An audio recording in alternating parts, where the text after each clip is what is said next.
ప్రేమ నమ్మకం కలిగిన మా గొప్ప దేవానికి వందనాలు స్తోత్రాలు తండ్రి. గడిచిన దినాలంతట్లో నేను మమ్మల్ని జ్ఞాపకం చేసుకుని కాచి కాపాడి ఈ రాత్రికాల సమయంలో నేను నీ మాటలు పంచుకుంటుండగా సమయోచితమైన జ్ఞానం ఇచ్చి వినే వాళ్ళకి మనకు మనోనేత్రం వెలిగించమని యేసుకృష్ణ సమర్పించుకున్నాం తండ్రి.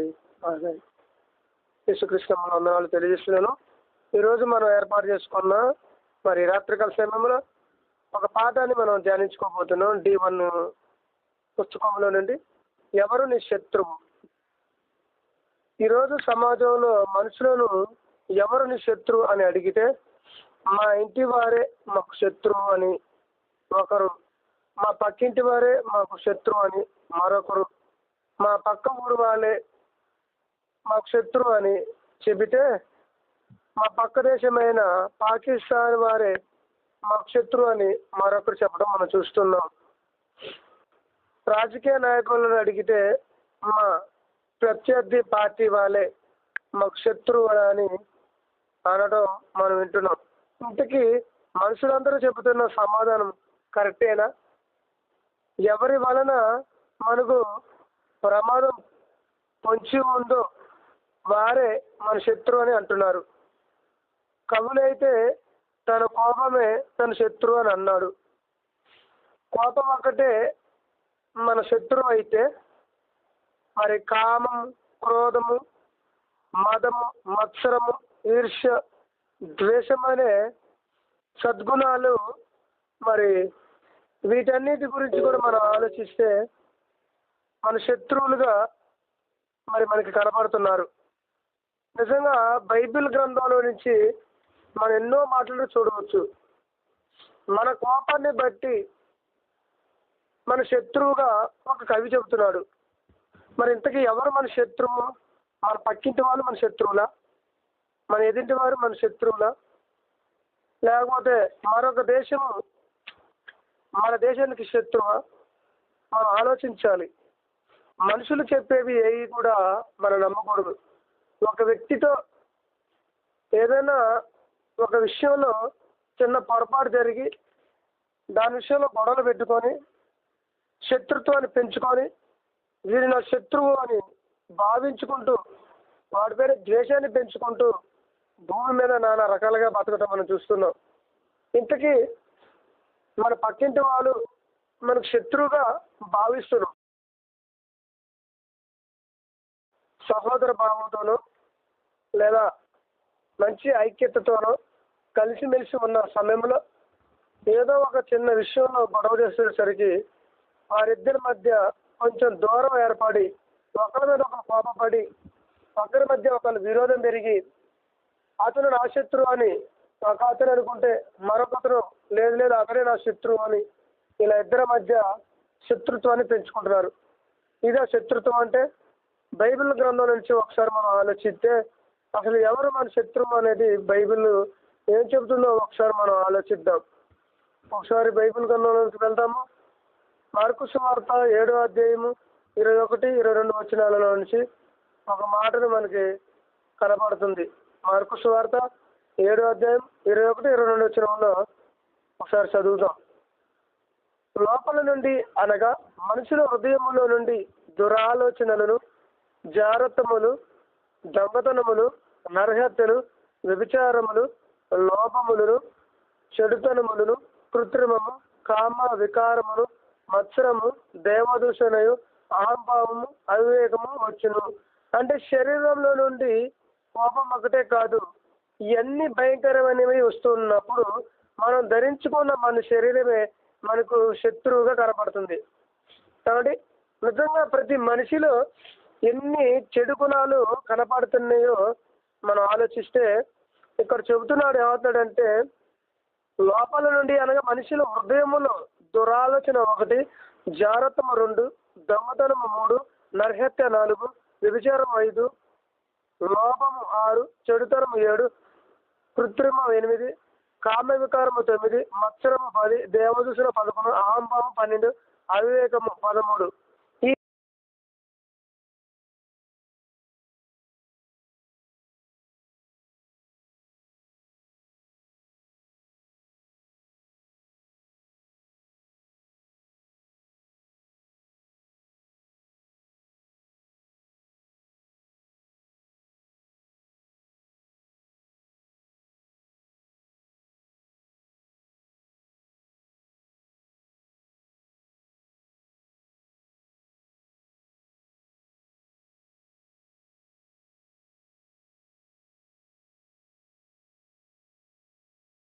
పక్కన ఆ లోకాన్ని గురించి ఆలోచించలేకపోతున్నాడు. ఈ భూమి మీద ఏదో సంపాదన గురించి, ఈ భూమి మీద ఏదో కూడబెట్టడం గురించి, ఈ భూమి మీద ఏదో తన కుటుంబాన్ని పోషించడానికి గురించి ఆలోచిస్తున్నాడు. ఈ ఆలోచనలో బతుకుతున్న ఈ సమాజంలో తన పక్కనున్న వారితోనో, తన తోటి వారితోనో, తన పక్క ఊరి వారితోనో ఏదో ఒక విషయంలో గొడవ జరిగినప్పుడు వాళ్ళని శత్రువుగా భావించడం మనం చూస్తున్నాం. ఇంతకీ వాళ్ళ మన శత్రువులు మన శరీరమా? బైబిల్ ఏమంటుందంటే మన శరీరమే మన శత్రువు అని అంటుంది.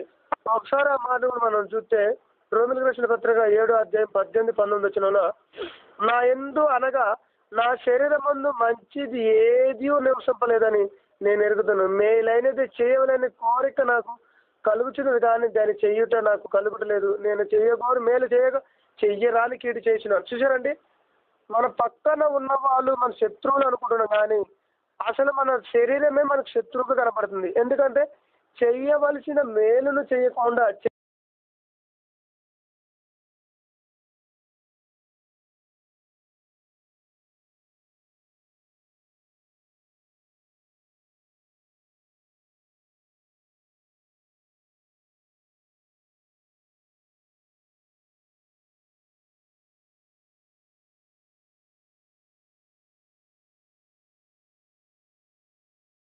మన శరీరం మనకు శత్రువుగా అనేది నిజంగా మనం ఆలోచించగలిగితే మన పక్కింటి వారు కూడా మనకి మిత్రులుగానే కనపడతారు. ఎందుకంటే ఈ శరీరమే మేలు చేయాలి, ఒకరిని నడిపించాలి దేవునిలోనికి, ఒకరిని సహాయం చేయాలి అనే ఆలోచన ఈ శరీరానికి కలగట్లేదు. ఒకరికి హాని చేయాలి, ఒకరిని చంపాలి, ఒకరిని దోచుకోవాలి అనే ఆలోచన ఎప్పుడైతే మనిషిలోకి వస్తుందో అప్పుడే ఆ శరీరం శత్రువుగా మారుతుంది. కాబట్టి బైబిల్ గ్రంథం ఏం చెబుతుందో ఒకసారి మనం ఆలోచిస్తే యోహాను సువార్త 6:63 ఆత్మయే జీవింపజేస్తున్నది, శరీరం కేవలం నిష్ప్రయోజనము. అంటే శరీరము కేవలము నిష్ప్రయోజనముగా కనపడుతుంది, అంటే ప్రయోజనం లేనిదిగా కనపడుతుంది. అంటే శరీరం వలన మనకి ఏం జరుగుతుంది అంటే చెడే జరుగుతుంది, కానీ మేలు జరగట్లేదు. ఎందుకంటే వెళ్ళిపోయిందంటే ఆ శరీరం దేనికి పనికిరాదు. అంటే ఆత్మ ఉన్నంతసేపే ఈ శరీరం అనేది మనిషికి ఉపయోగపడుతుంది, మరొక మనిషికి ఉపయోగపడుతుంది. మా ఆత్మ మనలో ఉండాలి అంటే ఆత్మను ఎవరు ఉంచుతున్నారు అంటే దేవుడే మనలో ఆత్మను పెట్టాడు. ఆ ఆత్మ తన శరీరానికి లోపడుతుంది. ఆ ఆత్మ ఎక్కడి నుండి వచ్చిందంటే దేవునిలో నుండి వచ్చింది. దేవునిలో వచ్చిన ఆ శరీరము, ఆ ఆత్మ శరీరానికి వచ్చిన తర్వాతకి శరీరం మాట ఏంటుంది కానీ దేవుడి మాట వినకుండా చేస్తుంది ఈ శరీరం. దానికి గల కారణం ఏంటంటే శరీరం ఎంత భయంకరమైనదో మనం ఒకసారి బైబిల్ గ్రంథంలో మరొక మాట చూస్తే గలతీ రాసిన పత్రిక 5:17 ఒక మాటను చెబుతున్నాడు అపోస్తలుడైన పౌలు గారు. శరీరమునకు ఆత్మను, ఆత్మ శరీరమునకు విరోధంగా అపేక్షించును. చూడండి, శరీరము ఆత్మకు, ఆత్మ శరీరానికి. అంటే శరీరం ఏమో ఈ భూ సంబంధమైన ఆలోచనల గురించి, ఈ భూ సంబంధమైన మేలుల గురించి, ఈ భూ సంబంధమైన సంపాదన గురించి, కోరికల గురించి అది కలిగి ఉంటుంది. కానీ ఆత్మ ఏమో పరలోక సంబంధమైన మాటల గురించి, పరలోక సంబంధమైన మరి దేవుని పనుల గురించి, మేలు గురించి ఆలోచించాలని ఆత్మ ఆలోచిస్తుంది. కానీ శరీరం ఏమంటుందంటే ఏమండి చూడండి ఏమంటుంది, మళ్ళా చదువుతుంది ఈ మాట గలతీ రాసిన పత్రిక 5:17 శరీరము ఆత్మకును, ఆత్మ శరీరమును విరోధంగా అపేక్షించును, ఇవి ఒకదానికొకటి వ్యతిరేకంగా ఉన్నాయి కనుక మీరేమి నిశ్చయింతురో వాటిని చేయకుందరు. చూసారని, మనం మేలు చేయాలనుకుంటే ఆత్మ మేలు చేయాలంటుంది, శరీరము కీడు చేయాలంటుంది. అంటే శరీరము మంచి చేయడానికి ఇష్టపడదు, కీడు చేయడానికి ఇష్టపడుతుంది. అందుకని చూడండి, మనం ఏదైనా తప్పు చేసేటప్పుడు లోపల ఉన్న ఆత్మ లేదా లోపల ఉన్న మనసాక్షి గద్దిస్తూ ఉంటుంది. నువ్వు చేసేది తప్పు, నువ్వు ఇలా చేస్తున్నావు, ఇలా ఎందుకు చేస్తున్నావు, ఇలా చేయకూడదు, ఇలా చేయటం వల్ల మరి పాపం అంటుకుంటుంది, పాపం వల్ల వచ్చే జీవితమే మరణం, ఆ మరణం భయంకరమైన లోకానికి తీసుకువెళ్తుంది అనేది ఆత్మ ఆలోచిస్తుంది, లోపల బాధపడుతుంది. ఏంటి ఇలా చేస్తున్నది ఈ శరీరం, ఎందుకు దేవుడికి వ్యతిరేకంగా ఆలోచిస్తుంది, ఎందుకు దేవుడికి వ్యతిరేకంగా మారిపోతుంది, ఎందుకు దేవుడి గురించి ఆలోచించలేకపోతుంది అనేది ఆత్మ ఆలోచిస్తుంది. శరీరం అంటుందండి ఏం కాదులే, ఏది చేసినా మనకి పర్వాలేదులే అని శరీరం చెబుతూ ఈ యొక్క తప్పుడు ఆలోచనలు తప్పుడు పనులను చేయడానికి ముందుకు తీసుకువెళ్ళేదే ఈ శరీరం. అందుకనే చూడు ఏమంటుందో ఒకసారి యోహాను రాసిన మొదటి పత్రిక 2వ అధ్యాయం 16-17 వచనంలో ఒకసారి మనం చూస్తే, లోకంలో ఉన్నదాంతో అనగా శరీరాశయు నేత్రాశయు జీవముడమును తండ్రి వలన పుట్టినవి కావు, అవి లోక సంబంధమే. లోకము దాని ఆశయు గతించిపోను కానీ దేవుని చిత్తం ధరించేవారు నిరంతరం నిలుచును. అంటే ఈ లోకంలో ఉన్నదంతా శరీరాశ. అంటే శరీరము ప్రతిదాన్ని కావాలని కోరుకుంటుంది. ఏం కోరుకుంటుంది? శరీరం కావాల్సిన దుస్తులు కావాలని కోరుకుంటుంది, శరీరం కావాల్సిన మరి భోజనం గురించి ఆలోచిస్తుంది, శరీరం కావాల్సిన బంగారం కానీ వెండి కానీ ఇతర వస్తువులన్నిటినీ కావాలని కోరుకుంటుంది ఈ శరీరం. ఈ శరీరం వలన మనిషి ఎంత సుఖాన్ని అనుభవిస్తున్నాడు కానీ ఈ శరీరంలో నుంచి ఆత్మ బయటకు వస్తే ఆత్మ భరించబోతున్న కష్టం ఏంటో శరీరం తెలుసుకోబోతుంది. అందుకనే శరీరం కేవలం పక్కింటి వాడిని చూసి శత్రువుగా భావిస్తుంది కానీ తన శరీరమే తనకు శత్రువుగా మారుస్తూ అన్ని సుఖాలను అనుభవించుతూ ఆ సుఖాలతో భూమి మీద బ్రతికి చనిపోవాలి అనే తప్పుడు ఆలోచన అనేది శరీరాల్లో పుట్టిస్తూ ఉంటుంది. కాబట్టి మనం శరీర సంబంధమైన ఆలోచనలు కాకుండా ఆత్మ సంబంధమైన ఆలోచనలతో భూమి మీద బతకాలి. అందుకని పౌలు గారు కూడా మరొక మాట చెబుతూ బాధపడుతున్నాడు. రోమిలికి రాసిన పత్రిక 7వ అధ్యాయము 24వ వచనంలో ఏమంటున్నాడు చూద్దాం ఒకసారి. అయ్యో నేనంత దౌర్భాగ్యుడను, ఇట్టి మరణంలో నాకు శరీరం నుండి నన్ను ఎవడు విడిపించను అని అంటున్నాడు. అంటే మరి ఇంత భయంకరమైన శరీరం నుండి మనకు విడుదల లేదా? మన శత్రువు బారి నుండి మనల్ని ఎవరు విడిపిస్తారు అని మనం బైబిల్ని బట్టి ఆలోచిస్తే మనకు తప్పగా విడుదల అనేది ఉంది. మరి మనం ఏం చేయాలి అని బైబిల్ని ఒకసారి మనం ఆలోచించాలి. బైబిల్లోనికి మనం ఆలోచించాలి. మరి ఈ శరీరం నుండి మనకి విడుదల ఎలా కలుగుతుంది, నిజంగా విడుదల కలగాలంటే మనం ఏం చేయాలి అనేది ఒకసారి మన బైబిల్లో నుంచి ఒకసారి మనం చూస్తే రోమిలికి రాసిన పత్రిక 8వ అధ్యాయం 12-13 వచనంలో, కాబట్టి సహోదరులారా శరీరానుసారంగా ప్రవర్తించటకు మనము శరీరకు గుణస్థలము కమ్ము అంటున్నాం. అంటే శరీరము ఏది కావాలనుకుంటుందో, శరీరము ఏది ఆలోచిస్తుందో, శరీరం ఏది చేయాలని చూస్తుందో దాని గురించి మనం ఆలోచించొద్దు. అంటే మనము ఆత్మ సంబంధమైన క్రియలను చేయాలి. శరీర క్రియలను ఏం చేయాలి? చంపేయాలి. అదే చూస్తుంది. ఏమంటున్నాడు ఇక్కడ, శరీరకు బ్రహ్మకము మీరు శరీరానుసారంగా ప్రవర్తించిన ఎడల చావాల్సి ఉందే కానీ ఆత్మచేత శరీర క్రియలను చంపినలో జీవించుతుంది. అంటే ఈ మనలో ఉన్న ఆత్మ ఈ శరీర క్రియలన్నీ చంపుకోవాలి. అంటే మనం ఆత్మచేత శరీర క్రియలని చంపేయాలి. అప్పుడు మనం పరలోకంలోని నిత్య జీవాన్ని జీవిస్తూ ఉంటాం. కాబట్టి మనం ఏం చేయాలి? శరీరానుసారమైన ఈ కోరికల మీద మనసు అనేది ఉంచకూడదు. ఆత్మానుసారమైన ఆత్మ విషయం మీద మనసు ఉంచితే నిజంగా శరీర సంబంధమైన మనసు మరణాన్ని వెతుకుతుంది. ఆ మరణం నుండి తప్పింపబడటానికే ఈ యొక్క బైబిల్ గ్రంథం అనేది మనకు తెలియజేస్తుంది. కనుక శరీరానుసారంగా మనం నడిస్తే ఈ శరీరం మనను నరకానికి తీసుకెళ్తుంది. అదే ఆత్మానుసారంగా మనం కనుక జీవిస్తే పరలోకం కూడా మనకి నిత్య జీవం జీవిస్తాము. కనుక ఈ శరీరంతో ఈ లోకంలో మనుషులు అనుకుంటున్న శత్రువులు కొంతకాలం వరకే లేదా బతికున్నంత వరకే. అంటే మన పక్క వంట వాళ్ళే కావచ్చు, లేదా మన ఎదురింటి వాళ్ళు కావచ్చు, మన దేశం వాళ్ళు కావచ్చు, లేదా రాజకీయ నాయకులు అనుకున్నట్టు ప్రత్యర్థులే కావచ్చు. ఇది ఎంతకాలం అంటే కొంతకాలం వరకే. కాబట్టి మనను నిత్యము కాలుతున్న నిత్యాగ్ని దండనికి గురి చేసేది ఏంటి? ఈ శరీరం. మనం ధరించుకున్న మన శరీరము. ఆ శరీరం దారి నుండి మనం తప్పింపబడాలంటే మనం అసలుకి ఎక్కడి నుండి వచ్చినామో అది ఆలోచించాలి.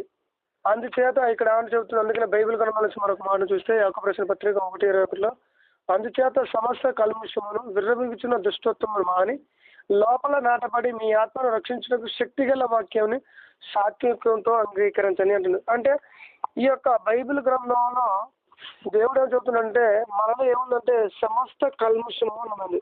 ఆ కల్మషం అంతా విర్రవీగుతుందంట. ఆ విర్రవీగుతూ మనల్ని ఏం చేస్తుందంటే దుష్టత్వాన్ని పెంచుతుంది. కాబట్టి ఆ దుష్టత్వాన్ని కానీ కల్మషాన్ని కానీ వెర్రగుతున్న ఈ దుష్టత్వాన్ని మనం పోగొట్టుకోవాలంటే మనం వాక్యం దగ్గరికి వెళ్ళాలి, అనగా దేవుని సన్నిధానికి వెళ్ళాలి. అలా దేవుని సన్నిధానికి మనం గనక వెళ్ళి దేవుని యొక్క మాటలు గనక మనం నిజంగా అంగీకరిస్తే మనం నిజంగా భూమి మీద అసలు ఎంత హాయిగా బతుకుతామంటే ప్రియులారా, మనము కేవలము ఈ భూమి సంబంధమైన మాటల గురించి కాకుండా పరలోక సంబంధమైన విషయాలు కూడా మనకి ఎక్కడ దొరుకుతాయంటే ఇదిగో దేవుని మందిరంలోనే. కాబట్టి మనం భూమి మీద ఎంతకాలం బతుకుతాం? 60-70 సంవత్సరాలు మాత్రమే. ఈ 60-70 జీవితం కోసమే కానీ ఆత్మను పరలోకానికి చేర్చలేము. ఈ శరీరం ఎంత భయంకరమైందంటే బతికినంత వరకు ఈ శరీరం కోసమే ఆలోచిస్తూ చివరకు ఆత్మ ఉన్నదన్న విషయాన్నే మరిపించేస్తుంది. కడవ వరకు తన కోరికలో తీర్చుకుంటుంది. చివరి వరకు ఆత్మ ఎంత భయంకరానికి నరకానికి నెట్టేస్తుందో ఈ శరీరం అనేది చాలా మంది మనుషులు తెలుసుకోలేకపోతున్నారు. అందుకని చూడండి, శరీరాలను ఎంతగా ప్రేమిస్తున్నారంటే ఏమన్నా చిన్న దెబ్బ తగిలినా కానీ ఆ నొప్పిని భరించలేము మనం. ఏదైనా దెబ్బ తగిలింది అనుకోండి, పనికి వెళ్ళినప్పుడు కావచ్చు, లేదా డ్యూటీ మీద ఏదైనా ఎక్కడికైనా వెళ్ళినప్పుడు కావచ్చు, ప్రయాణిస్తున్న సమయంలో కావచ్చు, నడుచుకుంటూ పోతున్న సమయంలో ఏదైనా చిన్న దెబ్బ తగిలినా కానీ ఈ దెబ్బని శరీరం తట్టుకోలేకపోతుంది. దానికి అర్జెంటుగా ఆ గాయాన్ని కట్టుకోవడానికి హాస్పిటల్కి వెళ్ళాలనే ఆలోచన పుట్టిస్తుంది. అంటే శరీరం చూసారండి ఎంత సున్నితమైందో. మన శరీరానికి ఏది తగిలినా కానీ, లేకపోతే ఎవరు తిట్టినా కానీ, ఎవరు కొట్టినా కానీ భరించలేకపోతుంది ఈ శరీరం. కానీ లోపల ఉన్న ఆత్మ అలా కాదు. ఎవరు కొట్టినా తిట్టినా పడిండేటట్టుగా చేసేదే దేవుని వాక్యం. మన పక్కంటి వాళ్ళు, మన పొరిగింటి వాళ్ళు, మా ఎదురింటి వాళ్ళు కూడా మన శత్రువు ఎవరంటే మన శరీరమే. కాబట్టి ఈ శరీరాన్ని ఏం చేసుకోవాలి? మనం నలగొట్టాలి. అందుకని అపొస్తలుడైన పౌలు ఏమన్నాడంటే, నా శరీరాన్ని నలగొట్టుకొని నన్ను నేను లోపరుచుకుంటున్నాను అంటున్నాడు. అంటే శరీరాన్ని నలగొట్టుకోవడం అంటే శరీర కోరికలను చంపుకోవాలి, శరీర సంబంధమైన ఆలోచనలు చంపుకోవాలి, శరీర సంబంధమైన మనసును చంపుకోవాలి. వీటన్నిటిని చంపుకోవాలంటే మనం ఏం చేయాలంటే ఇదిగో దేవుని మందిరానికి వెళ్ళాలి. దేవుని గ్రంథంలో ఉన్న మాటలన్నిటినీ దైవజనుల ద్వారా వినాలి. విని శరీర కోరికలను చంపుకోవాలి. కోరికలు ఎన్నో పుట్టిస్తుంటాయి. అది ఎన్నో రకాలైన కోరికలు ఉంటుంది. మనం చదివాం కదండి, కామం అని, క్రోధం అని, మత్సరం అని, లోభం అని, దుష్టత్వం అని, ఇలాంటి కోరికలను చంపుకొని నీతి సంబంధమైన కోరికలను దేవుని చెయ్యాలని, పరలోక సంబంధమైన పిలుపుల పాలుబొక్సులు కావాలని, అనేకులను దేవుని మందిరానికి నడిపించడానికి, అనేకులను మరి దేవుని వాక్యాన్ని వినిపించేలాగా చేయడానికి ఎంతో ప్రయాసపడడానికి మనం ప్రయత్నం చేయాలి. ఈరోజు నిజంగా దేవుని మాటలను విననీయకుండా ఈ శరీరము మనల్ని ఎక్కడ బంధిస్తుందంటే కేవలం ఒక స్మార్ట్ మొబైల్లో బంధించుతుంది. నిజంగా ఆ యొక్క స్మార్ట్ మొబైల్ ఏదైతే మన చేతికి ఎప్పుడైతే వచ్చిందో ఆ శరీరం తన కోరికలను ఆ మొబైల్ రూపంలో తీర్చుకుంటుంది.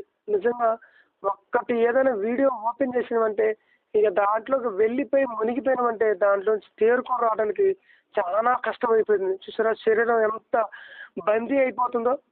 అంటే ఆత్మ అలా బంధించబడితే శరీరం ఒక సెల్ ఫోన్కి ఎంతగా అడిక్ట్ అవుతుందంటే నిజంగా దాని కోరికను నెరవేర్చుకోనంత వరకు కూడా దానిలోంచి బయటికి రావడం అనేది చాలా కష్టమైపోతుంది. కాబట్టి ఈ శరీర కోరికలన్నింటినీ చంపుకోవాలి. డబ్బు కోసం చూడండి మనం ఎంత కష్టపడతామంటే నిజంగా ఆ డబ్బు కోసం కొంతమంది అడ్డదారులు దొక్కటం కూడా మనం చూస్తున్నాం. ఆ డబ్బు కోసం కొంతమంది చంపడం కూడా చూస్తున్నాం. కాకపోతే ఆస్తుల కోసం తల్లిదండ్రులు చంపిన వాళ్ళు, అన్నదమ్ములు చంపిన వాళ్ళు, అక్క చెల్లెలు చంపిన వాళ్ళు, ఇలా రకరకాలైన మనుషులు ఉండటం భూమి మీద మనం చూస్తున్నాం. అంటే శరీరం ఎంత దారుణమైన స్థితిలోకి వెళ్ళిపోయి మనల్ని శత్రువులుగా చేస్తుందో మనం ఆలోచించాలి.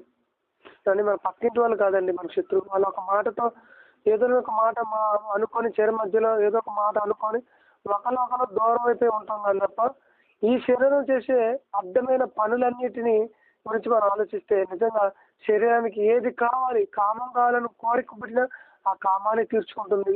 డబ్బు కావాలని కోరిక పుట్టినా ఆ డబ్బు అలాగైనా సంపాదించాలి, అడ్డదారిలో వెళ్ళాలా, ఎవరైనా చంపైనా మరి సాధించాలి అనే ఇలాంటి ఆలోచన శరీరంలో పడుతుంది. అంటే శరీరం ఎంత డేంజర్గా ఉందో మనం ఆలోచించాలి. నిజంగా శరీర కోరికలను మనం నెరవేర్చుకుంటూ పోతే ఈ శరీరం ఏమంటే ఇక్కడ కన్నుమూస్తుంది బాగానే ఉంటుంది, శరీరం మట్టిలో కలిసిపోతుంది బాగానే ఉంది, కానీ ఆత్మ మాత్రం భయంకరమైన శిక్షలోనికి వెళ్ళిపోతుంది. శరీరం ఏమండి ఆత్మ వెళ్ళిపోయిన తర్వాత శరీరాన్ని చూడండి, కిరసనాలు పోసి తగలబెట్టినా, పెట్రోల్ పోసి తగలబెట్టినా అబ్బా అయ్యా అస్సలు కలదు. మట్టిలో వేసినా ఏముందు, దాన్ని పొడిచినా ముక్కలు ముక్కలు చేసినా కానీ శరీరం మాట్లాడదు. కానీ ఆత్మ ఉంటే దానికి ఎంత బాధ చూడండి. అంటే బాధను అనుభవించేది శరీరం, ఆత్మ అంటే ఆత్మే. శరీరం బాధను అనుభవించదు చనిపోయిన తర్వాతకి. దానిలో నుంచి ఆత్మ వెళ్ళిపోయిన తర్వాతకి దానికి బాధ అనేది అర్థం కాదు. ఆత్మ ఉంటేనే శరీరానికి బాధ తెలుస్తుంది. కాబట్టి ఈ ఆత్మ పాతాళానికి పంపించేది శరీరం కాబట్టి ఆ శరీరాన్ని మనం లోపరుచుకోకుండా ఆత్మకి మరి ఏదైతే కావాల్సిన ఆహారం ఏదైతే ఉందో అది మరి పరసంబంధమైన ఆహారం, అదే దేవుని వాక్యం. దాని కోసం ఈ శరీరాన్ని ఏం చేయాలంటే ఈడ్చుకొని దేవుని మందిరానికి వెళ్ళిపోయి దేవుని యొక్క మాటలు వింటే నిజంగా మరి మనం భూమి మీద మరి కొంతకాలం బతుకుతూ ఈ యొక్క శరీరాన్ని దేవుని వాక్యంలో బతికిస్తూ మనం ఉన్న లోకాన్ని చేరుకునే అవకాశం కల్పించబడుతుంది. కాబట్టి నేను నా మాటలను మరి మీకు ఆలోచన అనిపిస్తే